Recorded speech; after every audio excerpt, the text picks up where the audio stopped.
Hello, my name is Anna Giraldo-Kerr, and I'm the founder and president of Shades of Success. My company is a learning and development organization. We help leaders and mentors be the best they can. Nowadays, we have an uncertainty everywhere, and leaders need help, and that's what we do. Good morning. Good morning. Oh my God, I just did it. I literally, I go, this is what I said. I tell everybody, don't say a preference of a day. And then, of course, I just did it myself. Oh, kill it. Hi, my beautiful friend. Hello, hello, hello. How are you doing? I'm gonna love this. This is just like, how long do you have? Have you booked the whole day? There's so much to talk about. I can't wait.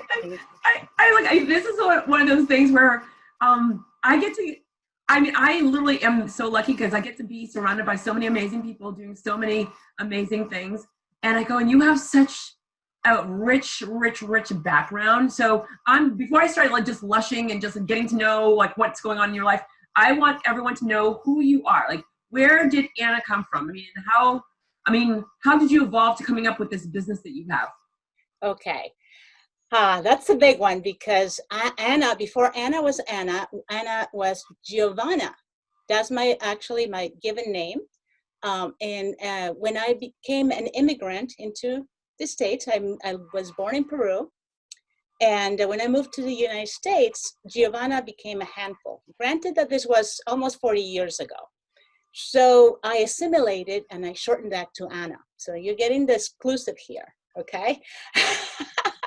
Although my Facebook page does have my full real name. I was part of, my story is kind of part of the American dream, if you think, Okay, but wait a second. Now, we're definitely going to get there. Why Anna? It was still preserving part of my original name. So I didn't want to become, a different name.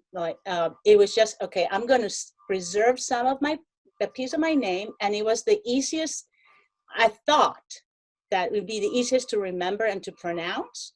But still I get Anna or Anna and, and I made peace with it, but is what it is. So I am reconsidering, and this is another exclusive, to going back to Giovanna just to reclaim my identity. Oh, I like that. So, yeah. So I'm Jodi-Tatiana, and Jodi. Hard for a lot of my family members to say Jodi. It's like the O. It's it's weird. And it seems so funny and easy that it's 4 little words, but it's really hard for a lot of people to say. But Tatiana flows very quickly. So I understand that whole entire concept. So everyone always asks, what would you prefer, Jodi-Tatiana, Jodi? You know what? In America, Jodi. Overseas, Tatiana. Let's call it a day. As long as the name is nice, I'll go with it. I hear you. And that's been pretty much the story of my life in America. So, my dad was the first one to come. I followed just after high school. And the idea was for me to go to college and to do, the usual things that immigrants do. But I actually decided to start working first. So what I did is I started to work, and I wanted to go to NYU, New York University. I did not realize it was so expensive, and we didn't have any money. We were working class immigrants, right? So I worked for a while. So I went to school after. I saved money. I went for one semester, and that was it. I ran out of money. So what I did is, and it was my first entrepreneurial move, according to me. I worked for NYU, so they paid for my tuition. So I did it. I did it working full time in 6 years, but I got a great education. And that actually led me to go to Babson College for my MBA, where I was very curious about how business and technology intersected. This is back in the 90s when the internet was kind of still just becoming, a thing. So I went to Babson, did my MBA in strategy and technology. And from there, I went into technology analysis. I was a market researcher. And it was another way of kind of honing my entrepreneurial skills because I had clients, I had to create my own research, I had to do my own consulting, I had to become visible, the visible expert. and, interviewed everywhere, different magazines and in the media. So all those steps prepare me to become who I am now. And I'll tell you why in a minute. So I was loving being a tech analyst, and then 9/11 happened. 9/11, on 9/11, I was laid off. Okay. And this was because the internet bubble was just burst. Yeah, just went, imploded. And it just happened that the date was, it was just a coincidence that the date was on the day of 9/11, 2001. It was the same day. And we knew, being a good analyst that I was, I knew that my job was on the line. So I was ready actually when they came to lay me off, and I was not even concerned about it because I was looking at the towers going up in flames in New York City. And I had worked at one time in one of the towers. So my life in that moment changed completely. And in that very moment, I decided, I said, we can be here today or not. I am going to do, if I have one more year, 2 more months, or 10 more years to live, which we don't know. We didn't know at the time. I am going to do what I like to do. And what I like to do, I love to do, is learn about people's behaviors and how they can improve. Because I was going through that process myself. So that is what started me on the path of actually becoming my own boss, creating my own company. And so I shifted from market research and analysis of technologies to analyzing people, analyzing interactions, analyzing behaviors. And 2002, I started. I actually, in 2005 is when I actually really committed and I incorporated my business. But it's been a while. So it's kind of like, in a nutshell. No, there's so much to dive into. All right, so let's just rewind a little bit in regards to most people would have seen the problem of, I got into school, a great school, and I am first generation to be in this. I've immigrated to a new country. I'm learning a different language. I run out of money. They would have gone back to their, some people would have gone back to their original country, or they would have just taken on a job and just made money and that's it. What was that moment for you where you're like, I can't stop, won't stop? Like I do that hashtag all the time. Can't stop, won't stop. You could have literally just taken on a job. But yes. You did whatever it took to get back to school. Why? There was, and I think this is part of personality and also part of maybe is what I've learned from my family. My family, one way or another, has learned to survive. We've always been working class on both sides of my family. And if we didn't have something, we will figure out how to get it done.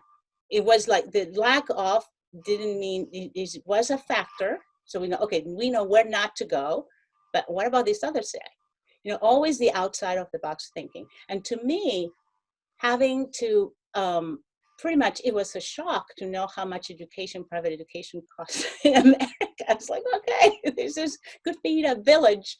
And it hasn't changed then, nor will it change anytime. Exactly. Oh gosh, yes. And that's why I'm more than ever committed to create a profitable business, because I know this is something that will give me leverage when my son goes to college and so forth. So, but to me, it was, there is a sense of stubbornness and and also there is a bit of, there's got to be a way. There's that resourcefulness. Being resourceful is something that there is a theme throughout my life in different ways, whether it's a big goal or whether it's a little goal, or even when I want to get away with what movie we want to watch tonight. I mean, it just shows up in different ways, So it's like, okay, there's got to be a way.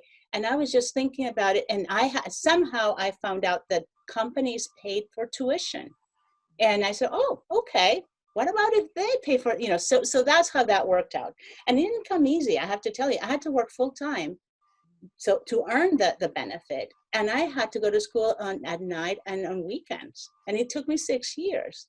And I didn't have the best grades, which to me at this point, having been a straight A student throughout high school, it was a little bit of a hit in my ego, but the long-term goal was graduate and get an education, right? So, that's what it took.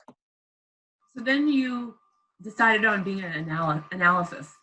Yeah. I mean, I mean, was there someone in your family that was there? What was it what was the interesting point of being that? I mean, for me, I love metrics. I mean, whenever an article has metrics, I believe it more. I mean, there's like you've done your due diligence and you've researched and you talk to people and you've engaged.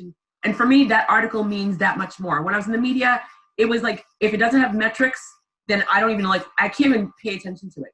So why did you go that route? Because it just seems like such a, as some people would assume, it's such a geeky role and also an introvert role. I know you're not an introvert.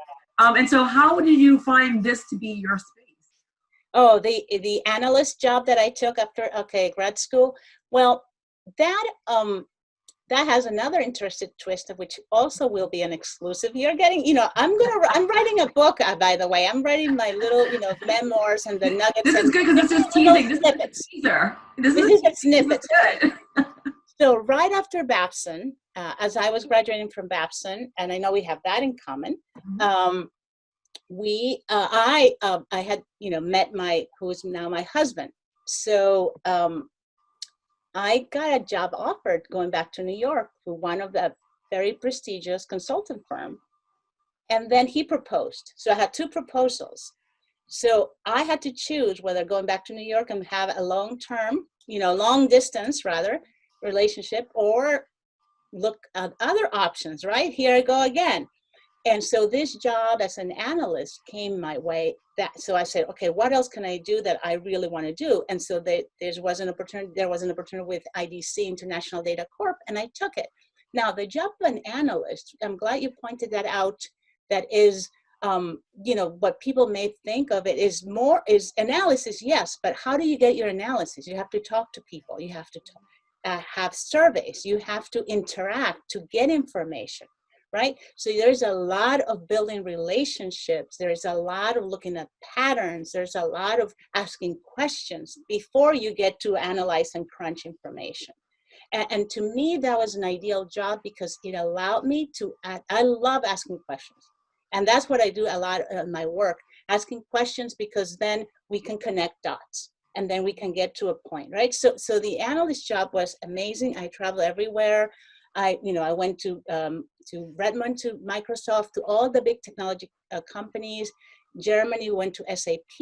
I was quoted in Business Week. I was interviewed by 60 Minutes, PBS, New York Times. I mean, all of that, because everybody wanted to know what this internet thing was and how it was going to pan out. And it was, the Wild West of technology. And to me, that was always fascinating, because when I was back in New York, when we were just starting with technology, I could see how disruptive it was going to become. And I was like, okay, I need to figure this out, because I don't know. I just know how to type on a word processor. This is back then. Now, this is going to go way beyond that. And it has, right? So it was an ideal job because I was able to explore as a consumer, but I was also educating the market and my clients.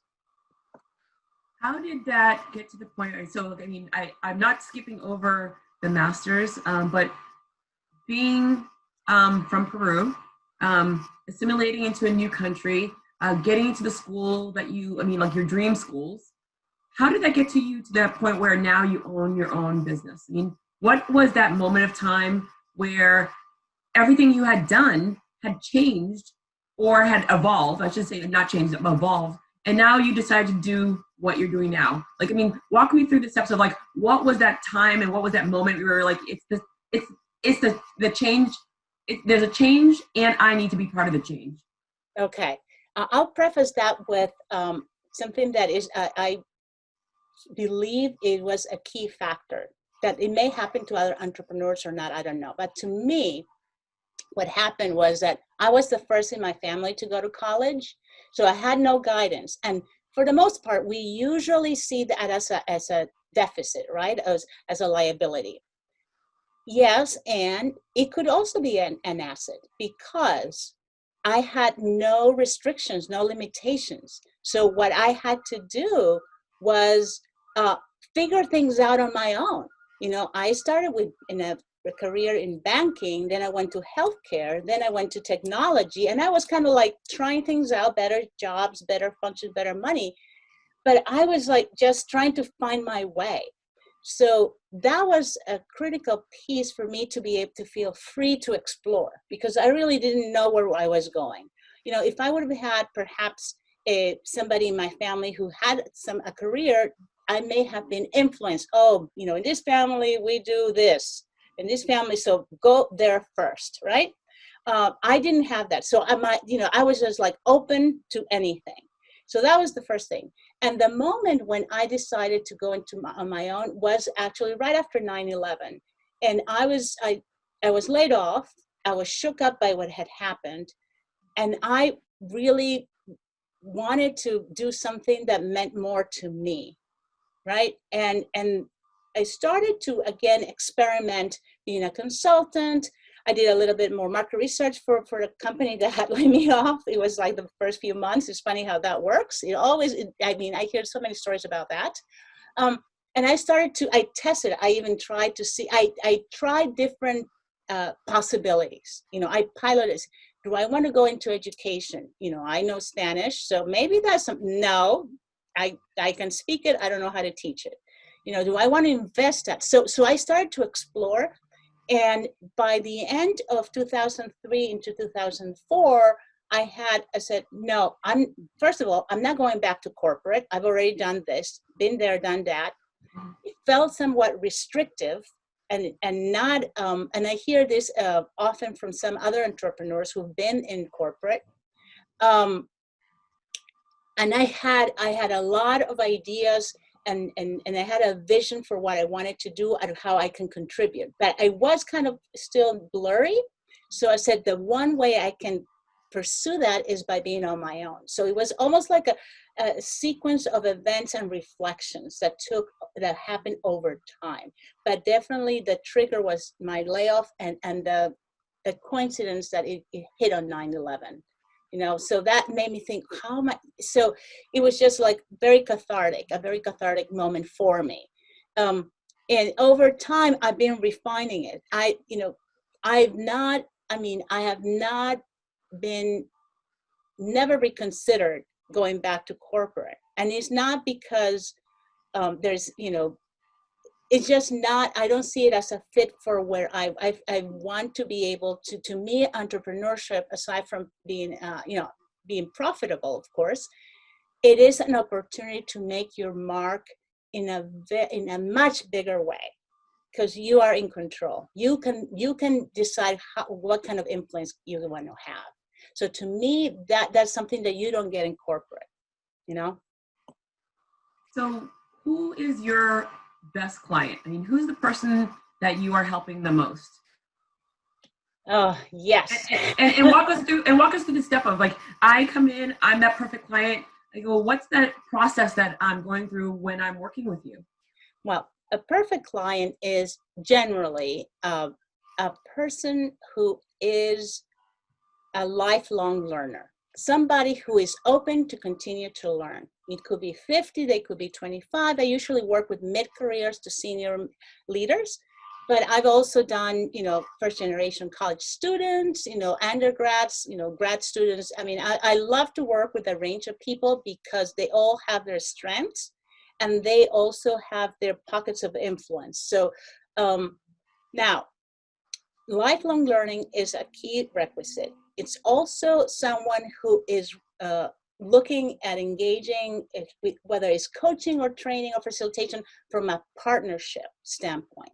Okay, what I often see, and this is probably 75% of the time that I talk to folks, groups or individuals. Actually, I was on coaching calls yesterday, and very accomplished people were coming to me saying, tell me what to do. And that is an indication that they still need to do a little bit more digging. Because when you're looking, that will be a no on my list of an ideal client. Because if you're coming in with a mindset that someone else is going to tell you what to do, you're not owning the process of learning and growing. So own the process of learning and growing. Be a partner here. You know yourself. I'm facilitating the growth and the development and lifelong learning, and also someone who is looking to start from within So what is that I need to figure out in order to be able to affect change externally? A lot of leadership development programs and mentoring programs start with the external factor. Okay, I want to get a promotion. I want to do, and which are valid goals.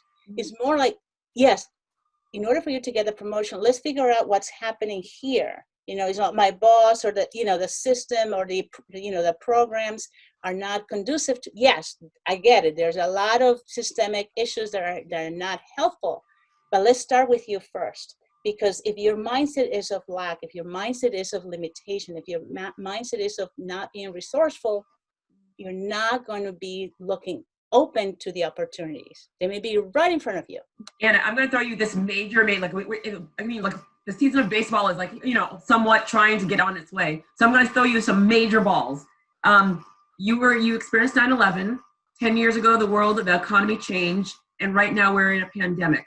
You have senior level people that were micromanagers, and now they don't have their staff in front of them. You have individuals that didn't like their jobs before, and all of a sudden now they're home and they feel a little bit more reserved, where I can do my job without having someone like breathing over my neck, or like just the competition of my team. We have the individuals that were like, hey, I'm right there. Look, I'm a team player. And you realize they're not a team player at home. You have the college students that have no idea what's going on. So you've been through 3 massive moments of history. And you literally and coming from Peru, and you're dealing with all these individuals of all ages, dealing with these historical moments as well. What would you say? What would you do? How do you handle that? If I could bottle that and mass produce it, right? It is there are two. I'll give you 2 answers because there are 2 sides. Is that people are feeling very uncomfortable and very disjointed, overwhelmed. So for those folks, I will it's almost, we need to slow it down even more.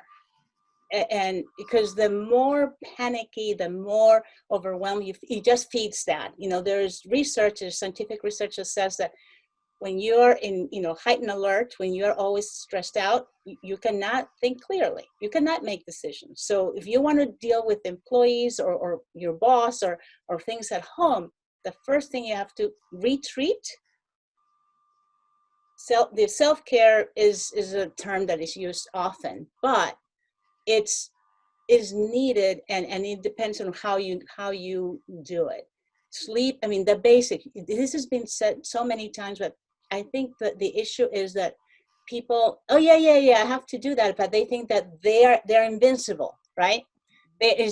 You may need sleep, but I'm good. I can, there is a culture of being invincible, and multitaskers, and everything that's happening, the pandemics, the racial inequalities, is all telling us is not working, and we keep resisting it. So to them, I said, step it down a notch and find a way to, the people say breathe is so true.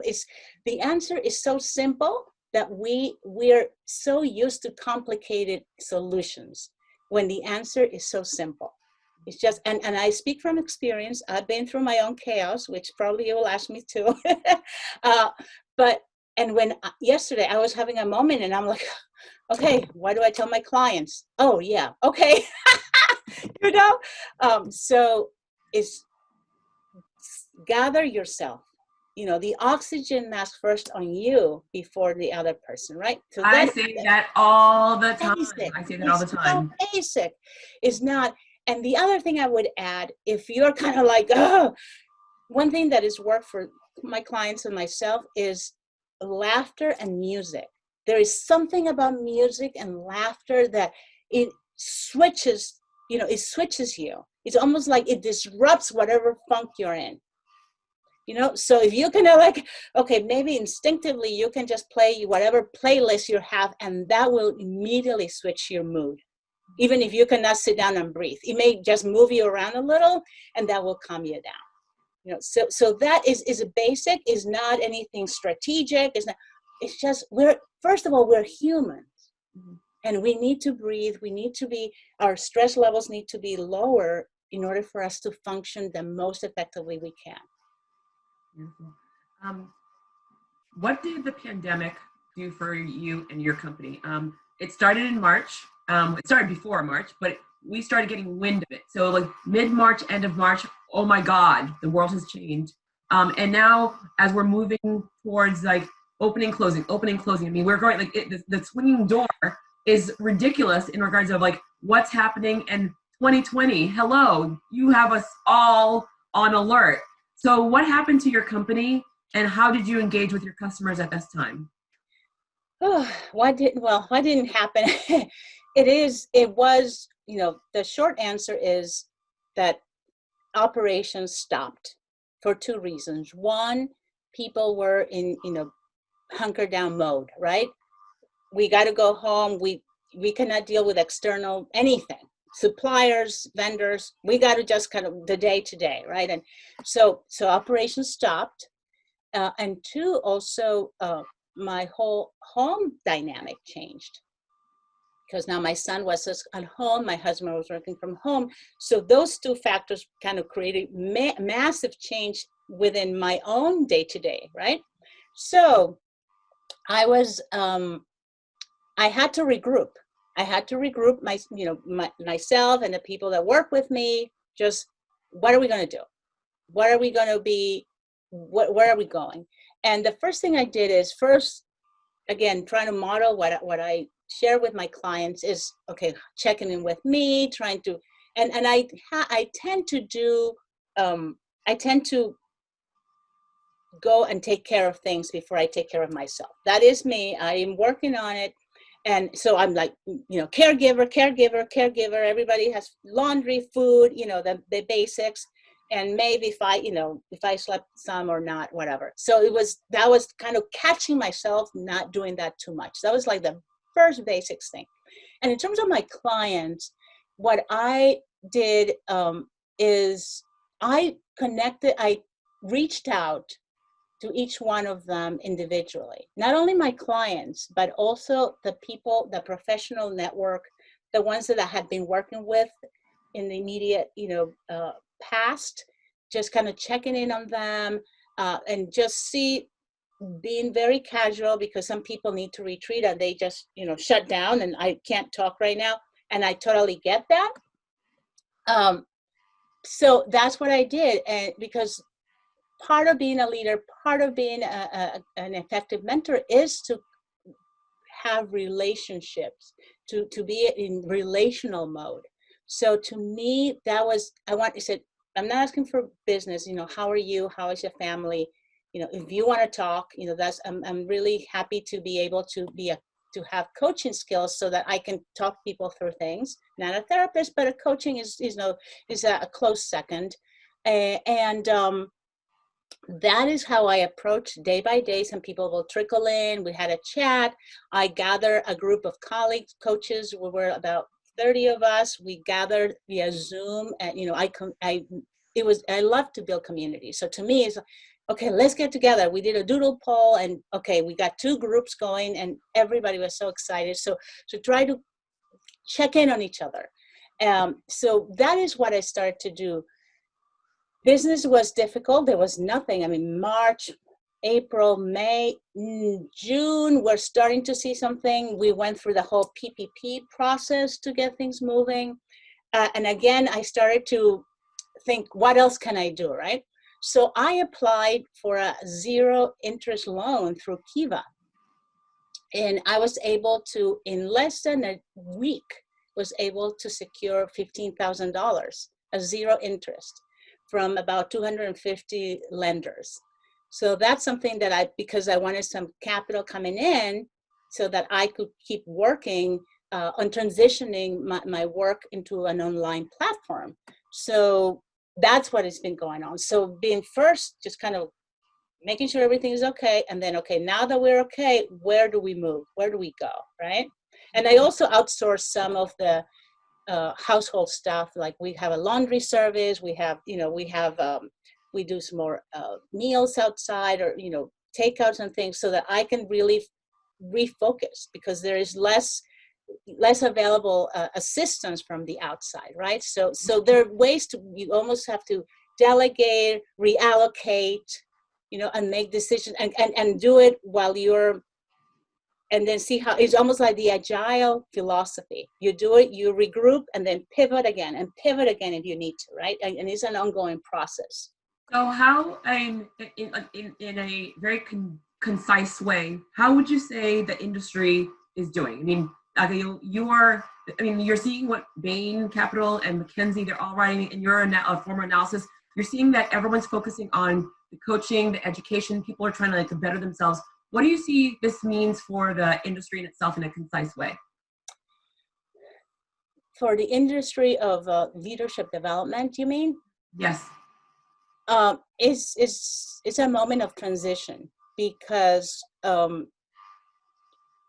it's not only about transitioning into the platform of learning platform, it's also about the content.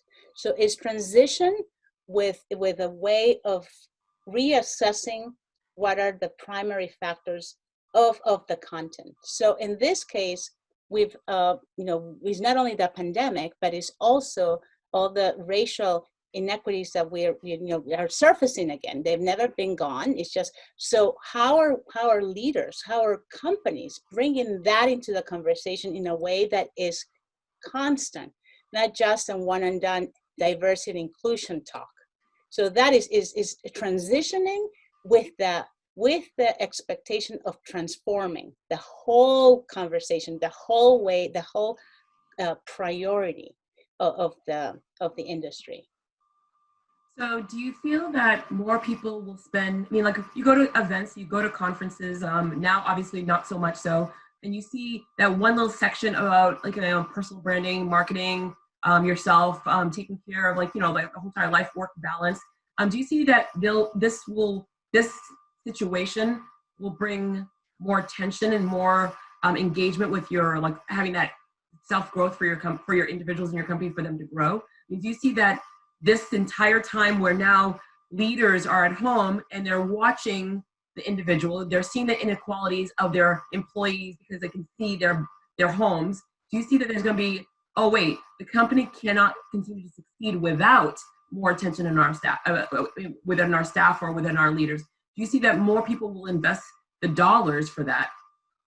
That is the hope. That is my hope. Here. That is my hope. I'm a little skeptical, I have to tell you, because the history tells us, right? I mean, you think of metrics, we're talking about metrics and data points. That companies tend to be reactive. And what's happening is that now, because of all the issues that have surfaced, now people are starting to address racism and other issues, but it's a reaction to the public outcry. So I'm skeptical. The way to turn that around is historically been if you are able to showcase and highlight the business case, like in the case of the Washington football company that is renaming their team, right? Why are they doing that now? Because FedEx, Pepsi, and other companies are pulling their advertising dollars. So if you hit them in the business, where the core of their business, which is profits, that's when companies really pay attention. That's a big picture. I want you to hone down to what you're focusing on. With the industry, as in that one-on-one individual, how to make sure, what do you believe, or how do you think companies will start focusing on the individuals in the company? Again, there's the big pictures of what's happening with these big companies because of the racism, because of the inequalities. Yes, but one-on-one, you have a small business, and I work with only small businesses. Small businesses can see what's happening, but those are large organizations that don't know how to pivot as well as we know how to pivot. So what do you see for companies caring, or maybe not caring? But what do you see as in the evolution of taking care or investing in the individuals that are in your company, individuals growing? Well, I believe that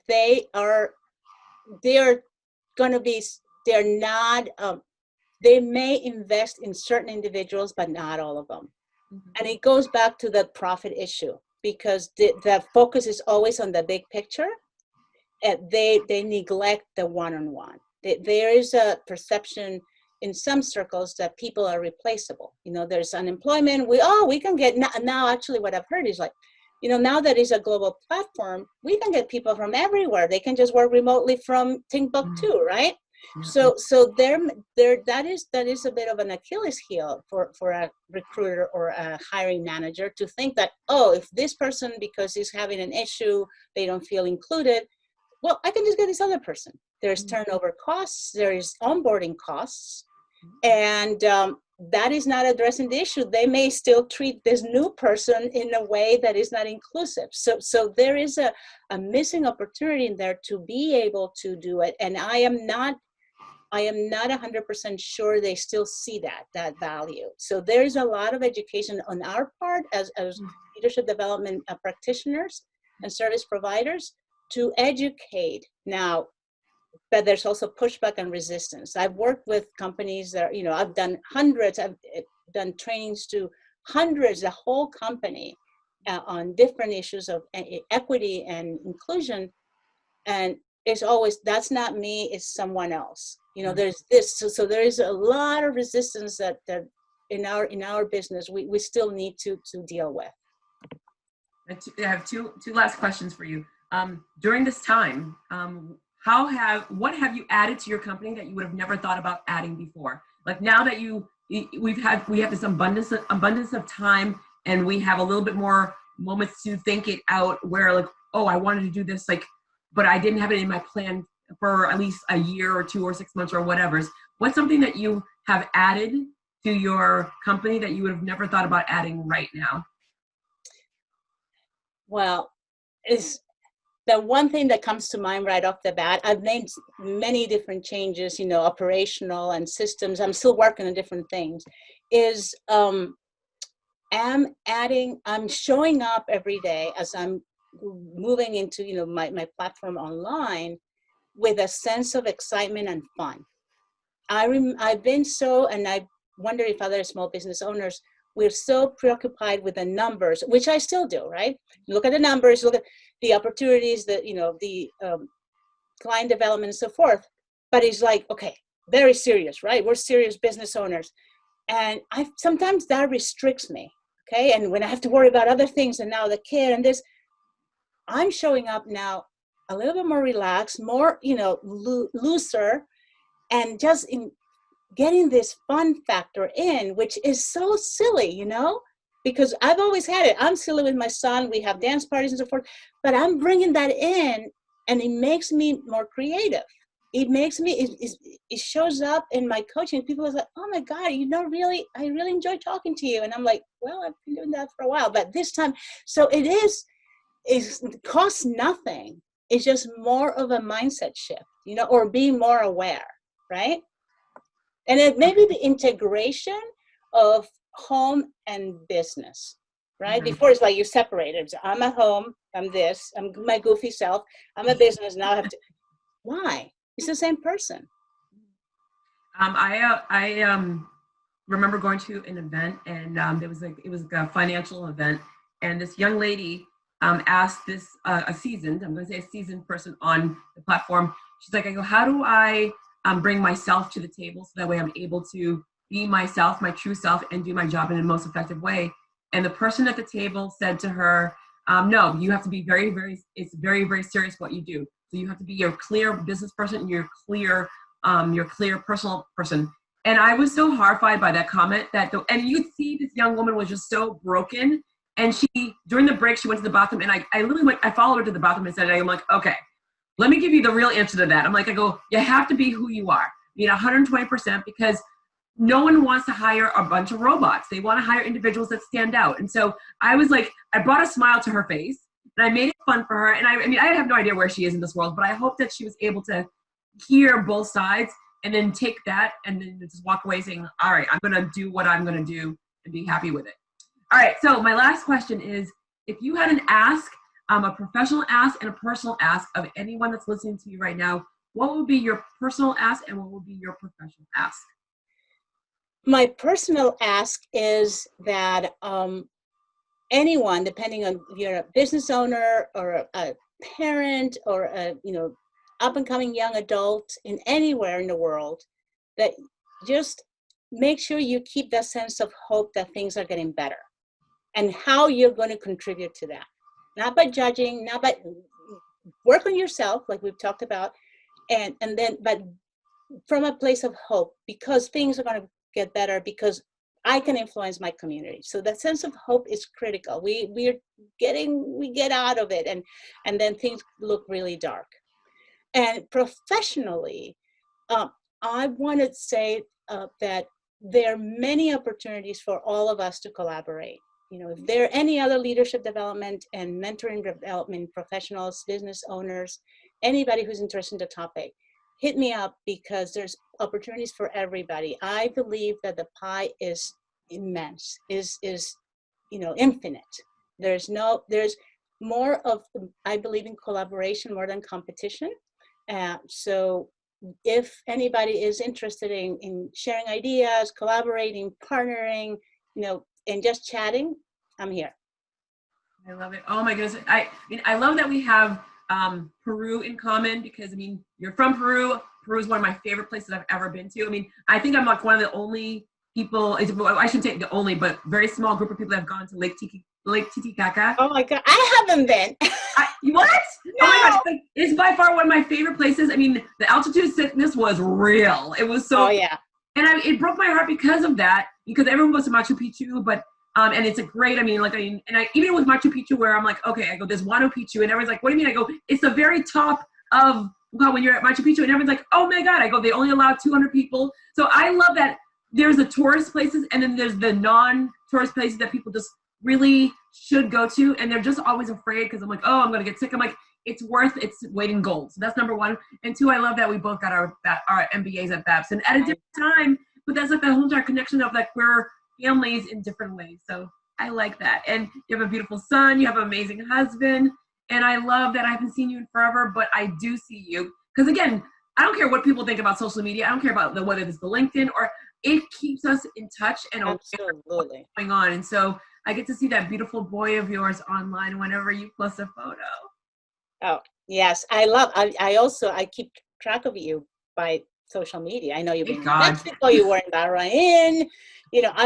I'm trying to get your book in my library here. So we definitely have to talk. There's so much. Oh my God.